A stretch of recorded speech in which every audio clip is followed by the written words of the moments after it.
உங்கள் favourite TV ஷோக்களை இனி miss பண்ண தேவையில்லை. ZEE5 இல் முற்றிலும் இலவசமாக காணுங்கள், இங்கேயும் எப்பொழுதும். நேத்தைக்கு சண்முகம் வந்து குழந்தைக்கு பேர் வைக்கிற விசேஷம் இருக்குன்னு சொல்லி பத்திரிகை வச்சுட்டு போனால, இப்போ அங்கதான் போகணும். குழந்தைக்கு பேர் வச்சு முறை செய்யணும். குழந்தைக்கு ஒரு 10 பவுண்ட்ல செயின் போடலான்னு யோசிக்கிறேன்.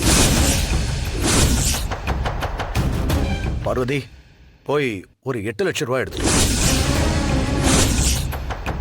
மாமா, நான் ஒன்னு சொன்ன கோவப்பட மாட்டீங்களே? என்ன சொல்லு.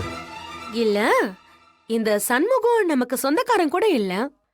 நம்ம கிட்ட வேலை செய்யற ஒரு சாதாரண ஆளு. அவரு வீட்டு ஃபங்க்ஷனுக்கு போய் எதுக்கு மாமா 10 சவரன் நகையெல்லாம் கொடுக்கணும்? ஏதோ 1000 2000 மொய் செஞ்சா மட்டும் போதாதா? பார்வதி, சண்முகம் அவன் அப்பா காலத்துல இருந்து நம்ம கூட தான் இருக்கா.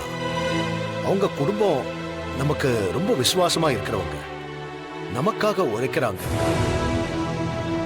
அவங்க வீட்டுக்கு முறை செய்யறது எல்லாம் நம்ம வழக்கத்துல இருக்கிறது தான். இதுவும் நம்ம குடும்பத்துக்கான கௌரவம் தான். அதுக்காக 8 லட்சம் ரூபாய் செலவு பண்ணணுமா மாமா?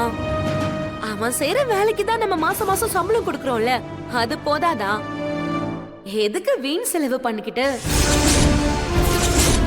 பார்வதி, நீ எல்லாம் மீறி போய்கிட்டு இருக்க. இங்க பாருங்க, நமக்குன்னு ஒரு பையன் இருக்கான். அவனுக்கு ஏதாவது செஞ்சு நாம அவனுக்கு அரசிக்க வேண்டாமா சொல்லுங்க? இப்படி கேக்குறவங்களுக்கு எல்லாம் அள்ளி அள்ளி கொடுத்துட்டு இருந்தா நாளைக்கு நம்ம குடும்பம் நடுத்தரல தான் வந்து நிக்கணும்.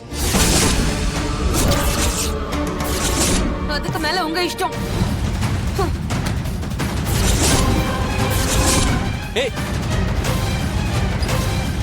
ZEE5 ஆப்பை டவுன்லோட் செய்து அனைத்து எபிசோடுகளையும் இலவசமாக பாருங்க.